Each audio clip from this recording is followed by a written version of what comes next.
Hey everybody, and welcome to Manufacturing Day 2020. I'm Terrence Hart and I will be your moderator for this panel discussion. I graduated from Southside, class of 2020, and I'm now a student at Jackson State majoring in the Engineering Systems Technology, along with a participant in the Advanced Maintenance Technician Co-op. I'm currently working at UGM and I plan to graduate in 2 years with a college degree with 2 years in maintenance experience and beginning my career into manufacturing as a multi-skilled maintenance technician. My personal safety commitment is to not only watch out for myself, but also the safety of those around me. Today, we'll be talking to 6 experts in the educational side of manufacturing. Let's get started by introducing the panel. Mr. Lawrence, let's get started with you. If you will, please tell us a little bit about who you are, what school you represent, and what exactly you do there. Sure. Thank you, Terrence. My name is Ben Lawrence. I'm one of the professors at Jackson State Community College. My program that I teach in is the Engineering Systems Technology program, and our main focus there is multi-skilled maintenance. So industrial maintenance is what we teach. All right. It also looks like we have a couple of AMT graduates with us today. If y'all don't mind, do you think you could introduce yourself and tell us a little bit about yourselves? Well, my name is Asia Ricketts, and I'm a AMT 5 former graduate, currently working here at Delta Faucet. My name is Blake Werner. I am also an AMT 5 working at Delta Faucet. If you don't mind me asking, how would y'all describe your time during, taking the AMT program?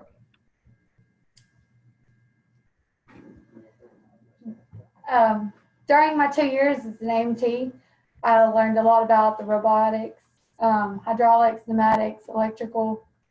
I really enjoyed it. It was a very insightful experience. I definitely really enjoyed a lot of my experience at Jackson State's program. I definitely would recommend it to anyone that is interested in any form of maintenance, especially industrial. All right, I'm so glad to hear that. Next, I would like to, if you could please, Mr. Milligan, introduce yourself.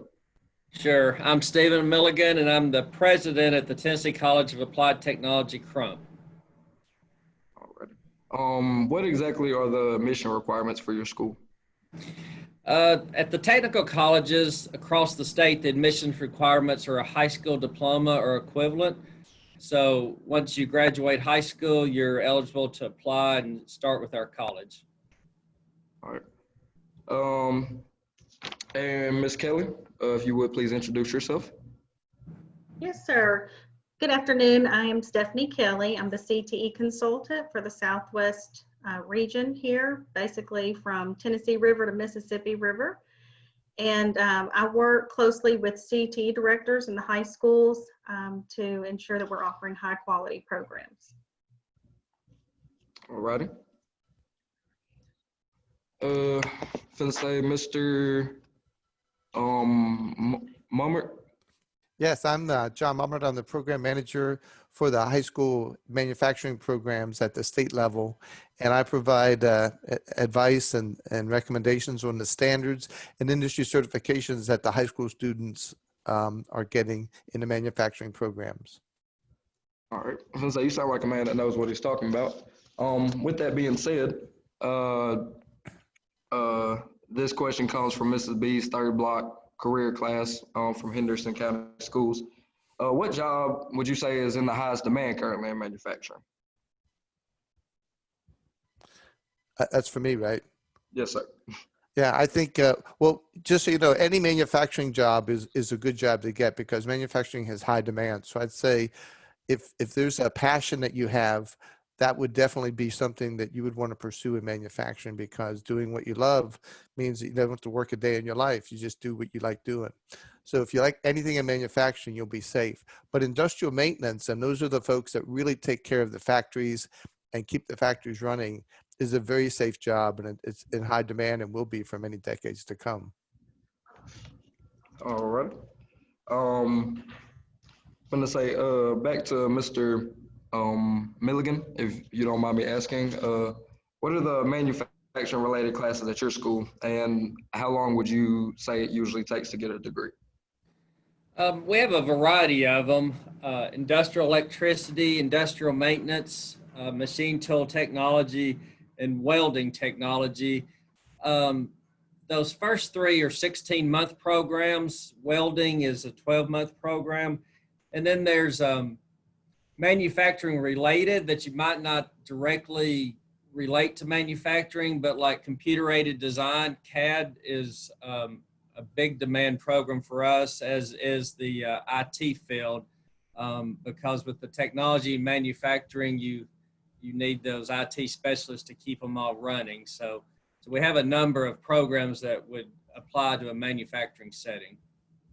All righty. And Mr. Lawrence, if you could please also answer the same question, what are some of the manufacturing related classes at your school and how long does it typically take to get a degree? Sure. Our manufacturing classes involve the Engineering Systems Technology program, like I said before, and we focus on industrial maintenance. And then outside of that, we also have our CICT programs, which are IT related. We have business, which is a major part of industry as well. And there's a fair other number of things. We some stuff that people might not think of immediately, but like graphic design, so our art program. And courses like that. Typically, to complete one of our degrees takes about 2 years. Specifically for the Engineering Systems Technology program, we do it in 5 semesters. So that is a fall, spring, a summer, and a fall and a spring. All right. And what would a degree like this cost? Well, a degree, typically, what you're looking for a full semester, you're looking at just over $2,000 a semester. So with books and other fees associated for a full 5 semesters, you're looking at around $14,000 for the full degree. However, with Tennessee Promise in play, most students finish their degree without any major debt at all. Textbooks and small fees might be on students, but as far as tuition, if you can finish that scholarship and maintain it, you can go to school tuition free.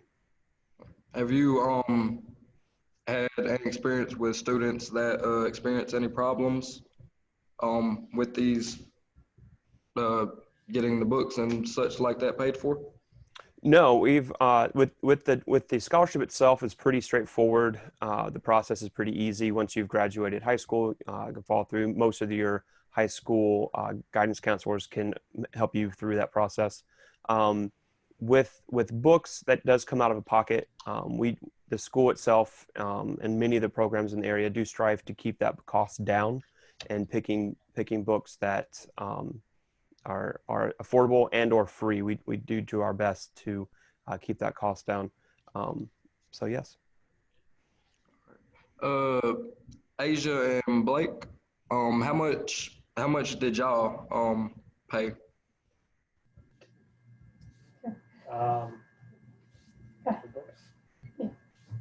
I think overall, I think I got all my books for free through scholarships. So I think that came out no money out of my pocket. Same for me as well. I'm a little bit older, so I wasn't a non-traditional student, but I had Pell Grant covered mine. And so with the leftover, it covered the books as well. So walked away with nothing out of my pocket. Grants and scholarships are also a real good way of doing that. Mr. Milligan, sorry. Can say, how much do the students that attend TCAT typically tend to pay? Like Ben mentioned, with the Tennessee Promise Scholarship Program, the federal Pell Grants and the state grants, typically our students usually have tuition and fees covered. Most of our students have enough in grants and scholarships to purchase their books, and we don't offer student loans, so all of our students graduate debt-free as far as that goes. But money's not an obstacle to college anymore. So Absolutely. I don't like to talk about cost because I don't want people to think, well, I've got to pay this much money. If you want to go, there's a way and there's money to help pay for your education. All right. Thank y'all for that. Um, what what type of salaries would students that graduate from your program typically expect to make, Miss Kelly?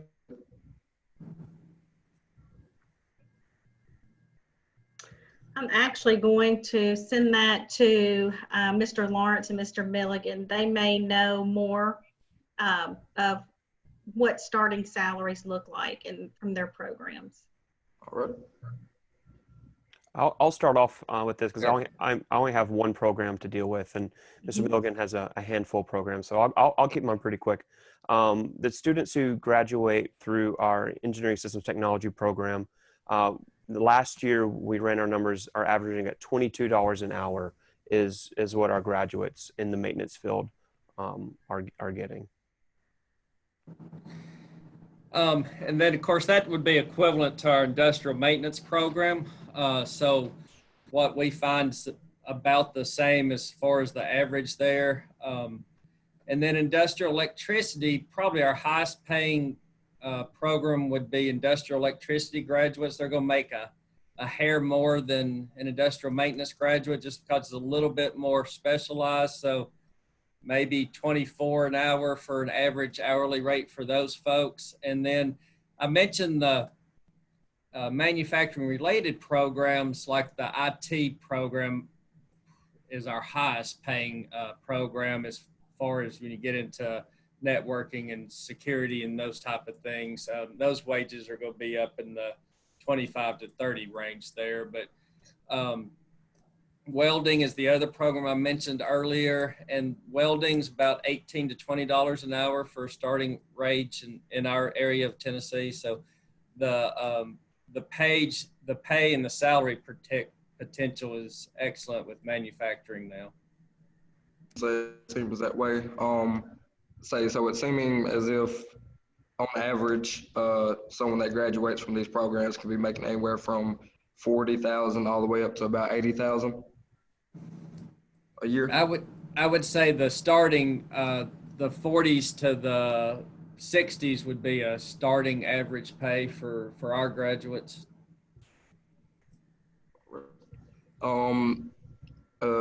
Asia and Blake, so if y'all don't mind me asking, how much are y'all making on average right now? At Delta Faucet, they have me starting off at $26.40 an hour, and that is including a 50-cent shift differential.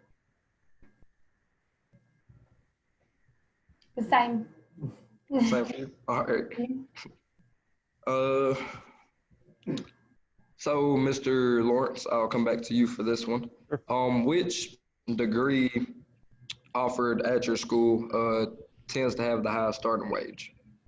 Well, like Mr. Milligan was saying, it varies between the programs. And again, my experience is with my specific program in Engineering System Technology. So like I said before, about 22 an hour. I don't know specifically the other programs, but I do know that the CICT program, which is our computer information program, is also around that, if not a little bit higher. All right. So Ms. Kelly, if you don't mind answering for me, what should a middle school student be doing to prepare for different careers, or even once you get up into the 9th, 10th grade level, what should these students be doing to prepare? Sure. So in middle school, we really encourage career explorations. We also expect our districts to provide students with career assessments, and those career assessments really provide students with their aptitudes, skill sets, interests, and that helps direct their attention or their path to where they're likely to be most successful. And with that, the high school CT directors, counselors, and teachers can help them to create their high school path and program of study, which advanced manufacturing is a career cluster that many schools offer here in West Tennessee. So that helps to narrow their focus so that they can prepare for their post-secondary path. It's always good to be good at, it's always good to be good at math. Yes, It's always a good thing. agree. And we also really encourage our districts to engage in work-based learning opportunities that are directly related to the program that they are participating in. So where our advanced manufacturing students, whether it's machining or welding, whichever program they're in, we truly encourage them to be a part of a practicum course or some type of work-based learning opportunity where they can connect what they're learning in school to real-world applications. So as we're thinking about our upperclassmen, folding in that work-based learning opportunity. As for the AMT graduates with us today, is there any specific things that you wish you would have taken in school or earlier on in life that would help you out more? I will say that I wish I would have done more during high school, geared more towards the career I ended up going towards. As I started off in high school, taking more business classes and stuff, which definitely did help me, but taking shop classes, welding, stuff like that during high school definitely would have helped me in the long run, help kickstart where I am now. I would have to agree with that. It was a little different when I was in school. If you know, they kind of geared you towards a path or like a college path or a technical path. So I didn't really get as many opportunities for the technical. And I just wish I could have had like some different experiences and kind of had the opportunities. But some kids nowadays do have more opportunities than that. My advice would be like to try the different opportunities that you're given. And if you like it, that's great. If not, you know, it's not for everybody. So just worth a try. You never know what you're going to get into. What about, say, dual enrollment? And do you suggest anybody that plans on getting into a maintenance hands-on career to take it? Yes, absolutely. Trying to get a lot of your basic classes, maths, go ahead and get those out of the way. Gives you much more time to focus on the more technical classes that they have available. It definitely help you out in the long run. And even if you decided not to get directly involved in manufacturing, you still already have those general education classes out of the way. Absolutely.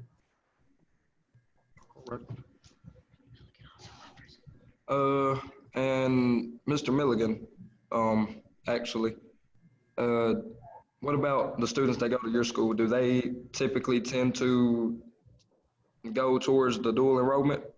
And have y'all had good success with it? We offer a number of dual enrollment opportunities with our partner high schools. And I was just going to echo what was said.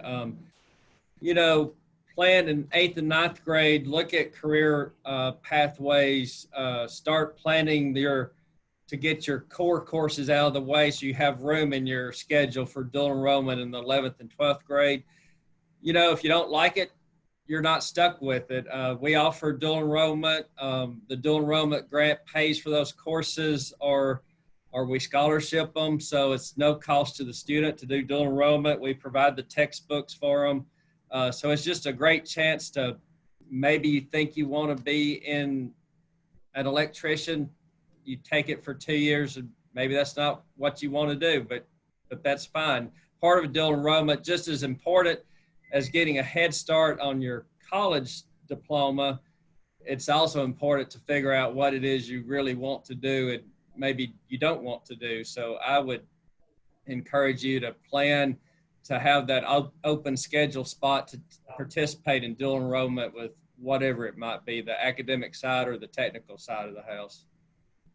Right.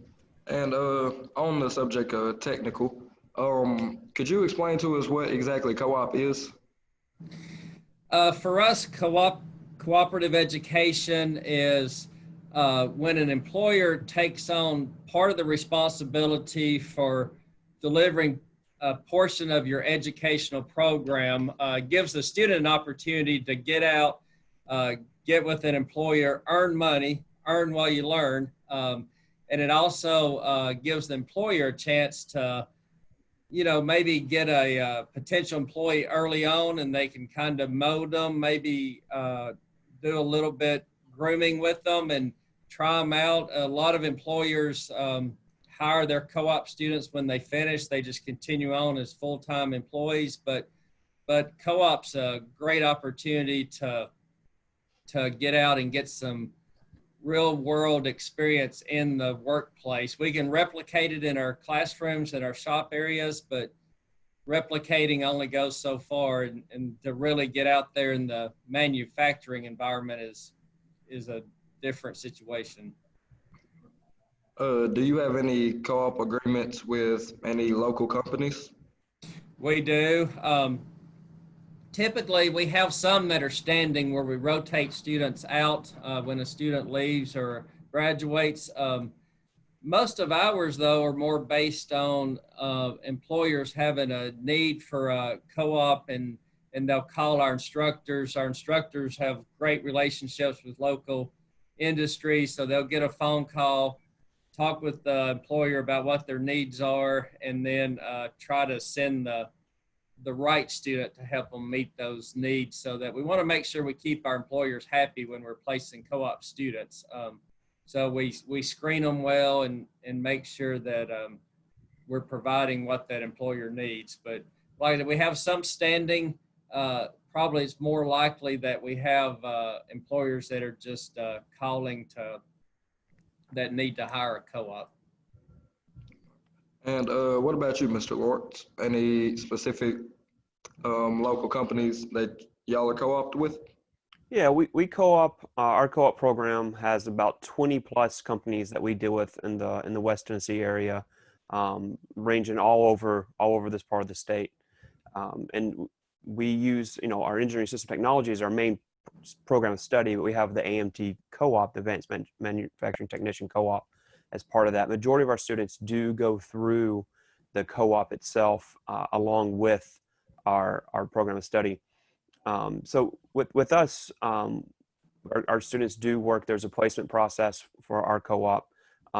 They do you fill out an application form to be part of the co-op, and there's a part of that, and then there's a hiring process for those students within the companies. And majority of our students who complete the co-op decide to stay with their companies or a neighboring company and do very well. We've had great success with companies hiring within the co-op. Great success with students who desire to move somewhere else, maybe a more desirable location as far as commute. And the co-op has given them the experience that they walk out of the door, not only having a degree or certificate, they also have years of experience to go along with that, which allows them to become a more marketable candidate than a lot of other people who don't participate in the co-op. It's a great way to get hands-on real-world experience to go along with what you learn in the class and the lab. Kind of take what you learn in the classroom and then walk out the door and apply it immediately and see how it works. Another great thing about it is you might see something in the field as you work on a co-op, and then you're getting it work done. You're not fully understanding it, and then we'll cover that material in class, and it really helps click because you're not only seeing it in the classroom in the lab, but you're also getting it to lay your hands on it in a real world environment. Do students get paid while also getting this hands-on experience? Yes, with our co-op, they are paid with the employer. Our co-op is a structured co-op, so everyone in our AMT co-op starts off at the same pay grade at $12 an hour, and then every semester they increase. And so we've actually designed it originally to be able to cover the full cost of tuition for the 2 full years. But then Tennessee Promise came out, and with those and other federal grants, the tuition's covered. So our students are able to now use the co-op to cover anything they need other than tuition, because tuition's covered now. It's fantastic. So co-op students are able to not only get great hands-on experience, but actually come out with a decent amount of money after 2 years working. All right. So back to Mr. Milligan. If you were to say back in high school, what advice would you want this panel to give you? If I were back in high school, what advice? I think we've heard some of it. One about the employment opportunities and the potential for wages in the advanced manufacturing field. That's probably not a message I heard when I was in high school. It was a different time. Manufacturing has come a long way. It's not your dirty, dingy, greasy plants anymore. They're spotless. They're high tech. They're really come a long way since I was in high school. I won't say how long ago that was.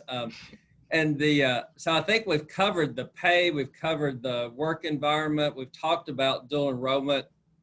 I think taking that opportunity just to explore and get a head start in your college careers. Like I said, there's nothing wrong with doing dual enrollment and deciding that is not for you. So those are a couple of takeaways I wish somebody had told me when I was in high school. And as for you, Mr. Lawrence? Yeah, to go along with that, the one thing that I wish someone had told me back when I was in high school would be to learn how to study. That is one of the biggest things that I've seen as a professor, is that while the students might be sharp and easy to pick things up, those study skills really help you get through the college courses, and they'll obviously help you get through the high school courses as well. So if I had one piece of advice to kind of maybe add to the discussion we've been having, it would be study skills. Really work on study skills. That's gonna help you go very far, not just in college or whatever you decide after that. It'll help you in everything. Be able to sit down and take something in and learn it. Alrighty. Is there anybody else that would like to add anything on to that? I would. One thing that I would wish somebody had told me was ask a lot of questions, especially in this career field. The more questions you ask, the more you're going to learn. So always ask questions. Don't be afraid to ask a question.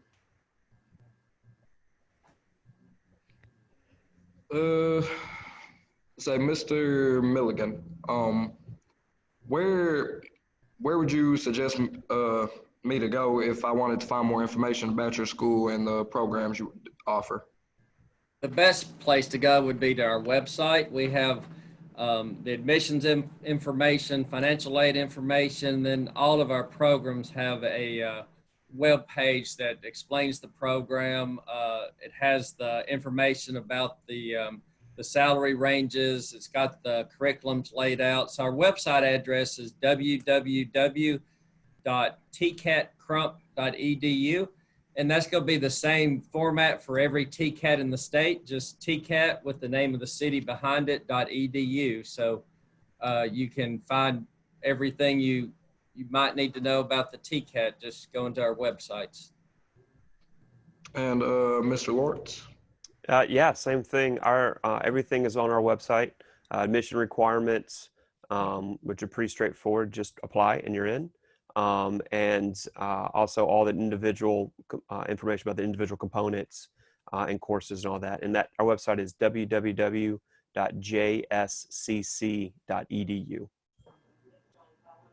All right. And Ms. Kelly, do you happen to have any websites for resources?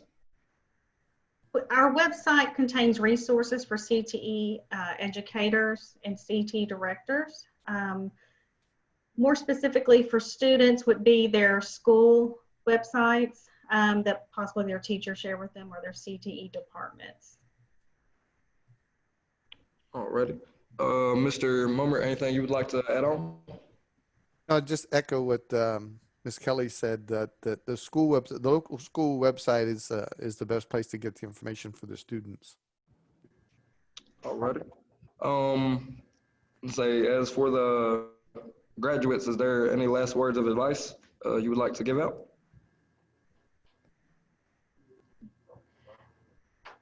One thing I would like to say is, even if you're not into the more mechanical side of manufacturing, such as maintenance or even production, there are other jobs within manufacturing that you can go to TCAP for, or you can go to a community college for, such as nursing and IT and things like that. So there's other opportunities in manufacturing rather than labor-intensive jobs, unless you have a potential or interest in that. Any words from you, Blake? To add on to that, one good thing about our program, once you get in and then you go through, you enjoy it. You get offered the job. Once you get on and you want to can build upon that, go into get more electrical training, go to school and kind of focus on that. A lot of locations will help pay and get you through that. Okay. Well, is there anybody else that would like to add on to that? Any last words of advice for any upcoming students or anybody interested in this particular field? Don't be afraid to try something. I would have never seen myself in maintenance specifically. But once I got into it, I love it. I learn more every day. Well, alrighty. I do not believe I have any more questions today. Unless anybody else would like to add anything else on to this, Mr. Lawrence, Milligan, Ms. Kelly, anybody? Nope. Good. Alrighty then. I do appreciate y'all taking time out of your day to come here and talk to me. I do look forward to hopefully being able to speak to y'all again in the near future. Thank you. Thank y'all. Terrence. Thank you. Thank you. Take care. Yes, sir.